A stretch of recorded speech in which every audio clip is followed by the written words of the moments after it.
خالد بن ولید رضی اللہ تعالیٰ عنہ کے زمانے میں ایک واقعہ ایسا پیش آیا تھا، ایک قلعے کا انہوں نے محاصرہ کیا تھا، عیسائیوں کا قلعہ تھا، فتح نہیں ہو رہا تھا، عیسائی بھی لڑنے میں ماہر تھے، صحابہ یہاں جوان صحابہ تھے، عیسائیوں نے اندر بیٹھ کر کے ایک مشورہ کیا، ان سے لڑتے نہیں، ان کو ایک کام کریں، دھوکہ دیتے ہیں۔ عیسائیوں نے کیا مشورہ کیا؟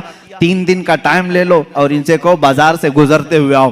عیسائیوں نے اپنے پادری سے پوچھا کیا کریں گے؟ پادری نے کہا شہر کی جتنی خوبصورت لڑکیاں ہیں اور مال و دولت سب لے آؤ، راستے میں بچھا دو، ننگی لڑکیوں کو کھڑا کرو، اس لیے کہ خالد بن ولید کے ساتھ جتنے آئے سب جوان ہیں، سب نوجوان ہیں۔ توجہ چاہتا ہوں جوانوں، جن کی نظریں اتنی ہلکی ہیں کہ ہر حسینہ کی طرف نکل جائیں، اٹھ جائیں، یہ مومن کی شان نہیں۔ ہر چمکتی ہوئی چیز کو دیکھ لے، ہر رنگت والی کو دیکھ لے، یہ مومن کی شان نہیں۔ اب خالد بن ولید کی جو فوج تھی، ان کا جو لشکر تھا وہ جوانوں سے بھرا تھا۔ عیسائیوں نے غلیظ منصوبہ بنایا، ناپاک منصوبہ، آج بھی یہی بنا رہے ہیں ہمارے ساتھ، آج بھی بنا رہے ہیں ہمارے جوانوں کو اپنے دام فریب میں کھینچنے کے لیے۔ خالد بن ولید کو عیسائی نے بلایا، کہا ہم تم سے لڑنا نہیں چاہتے، ہماری ایک شرط ہے، 3 دن کے بعد اپنے ساتھیوں کو لے کر کے فلاں بازار سے تم اس قلعے تک آ جاؤ، صحیح سلامت پہنچ گئے تو ہم قلعے کی چابیاں یوں ہی تمہیں دے دیں گے، لڑیں گے نہیں۔ خالد بن ولید منظور کر لیتے ہیں، گئے 3 دن تک آپ سوچتے رہے اتنی جلدی ہار کیوں مان لیا ہے؟ ہار کیسے مان گئے؟ کچھ تو دال میں کھالا ہے۔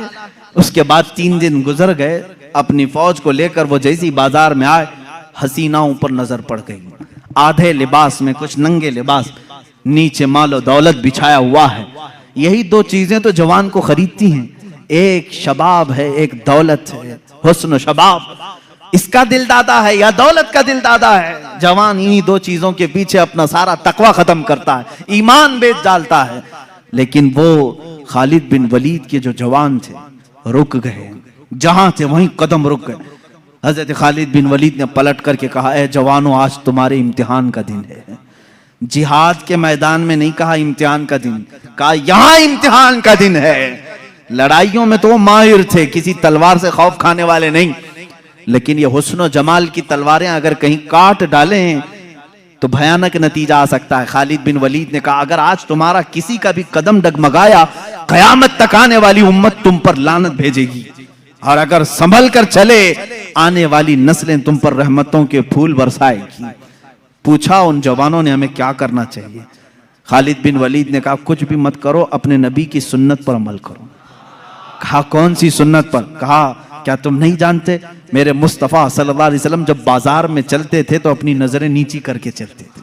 بس اس سنت پر عمل کر کے چلو، ادھر ادھر نظر نہیں کرنا۔ بازار میں گزرنے کی یہ سنت ہے جوانوں، ہر ایک کو تاکنا تاڑنا یہ مومن کی شان نہیں۔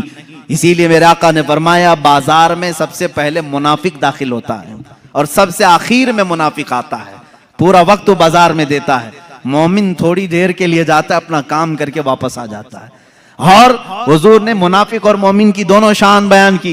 منافق بازار میں سب سے پہلے جاتا ہے اور سب سے لاسٹ میں نکلتا ہے، اور اس کے اپوزٹ میں فرمایا مومن کہاں جاتا ہے؟ کہا مسجد میں مومن سب سے پہلے جاتا ہے اور سب سے لاسٹ میں نکلتا ہے، منافق یہاں لیٹ سے آتا ہے، جلدی بھاگتا ہے۔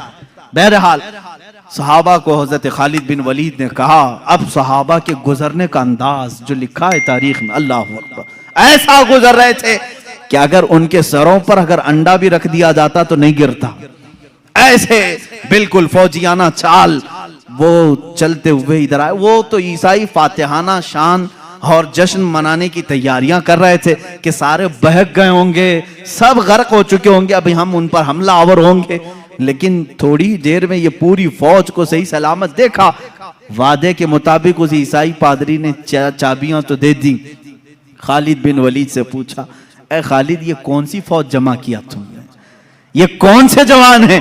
ان کے اندر نفس ہے یا نہیں، خواہش ہے یا نہیں؟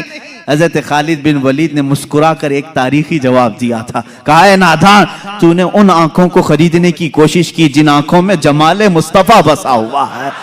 پہلے سے حسن مصطفیٰ جن کی آنکھوں میں ہو، دنیا کا حسن انہیں دھوکہ نہیں دیتا۔